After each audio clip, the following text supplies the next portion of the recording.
The last-minute appointments by the Adams administration, however, do set the stage for the emergence of a stronger judiciary under the leadership of John Marshall. When the Jeffersonians were elected in 1800, one of their primary concerns was weakening the federal judiciary because they didn't want the federal courts to be telling the states what to do. So when the Federalists were in lame duck session after the 1800 election, they not only put in lots of new judges, but changed the structure of the judiciary. So that it was much more extensive, could reach down further into the states. The Jeffersonians came into power.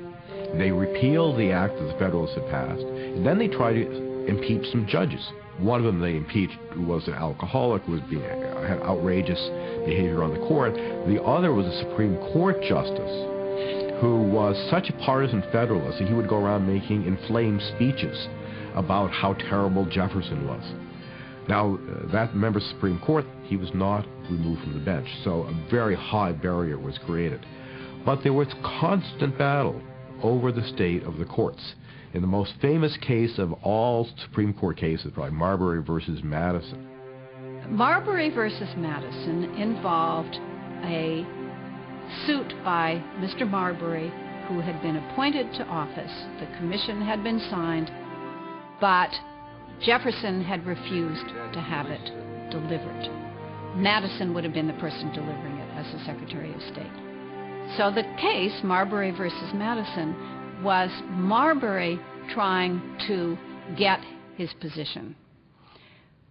The Marshall Court ruled that no, he could not have the commission because part of the Judiciary Act of 1789 had in fact been beyond the powers of the Congress.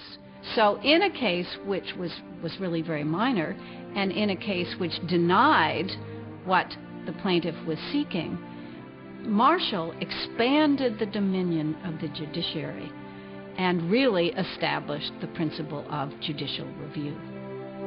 Jefferson does not repeat Adams' mistakes in selecting a cabinet or in relating to Congress. Jefferson had two brilliant colleagues on which to call for his cabinet, right off the bat.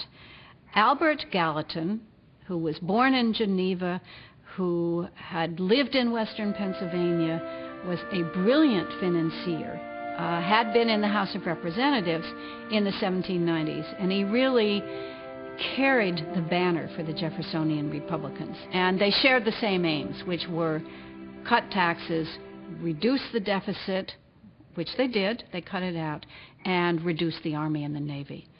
For Secretary of State, the obvious choice was James Madison, who was Jefferson's younger partner, if we want to call him that. They had worked together in Virginia politics at the national level, and Madison was simply the shrewdest, the most loyal, and also could disagree with Jefferson. So he would be a perfect Secretary of the State. Jefferson was also, in his first administration, a master manager of the Republican Congress, because his partisans had now dominated both houses. And he did brilliantly in managing legislation and so forth. Certainly the tendencies were ones that fit Jefferson's personality. They were conservative. He didn't want to rock the boat too much, yet the tendency was toward the mitigation or limitation of federal power. On the one hand, he was a radical idealist. On the other hand, he was a tough politician, and a very able politician, and a kind of ruthless politician, and an excellent administrator. He was probably the best administrator as president up to Lincoln. He was, and this was well known, he managed the executive branch extremely well. He developed relations with the cabinet in a subtle way. He was an excellent party politician, and at the same time, he was a radical idealist.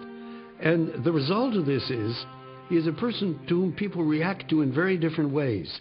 And his reputation keeps shifting all the time, because people see him either as this hypocrite because of this, or as a successful operator despite his ideals. It's very hard to reconcile this. And it was true in his own time.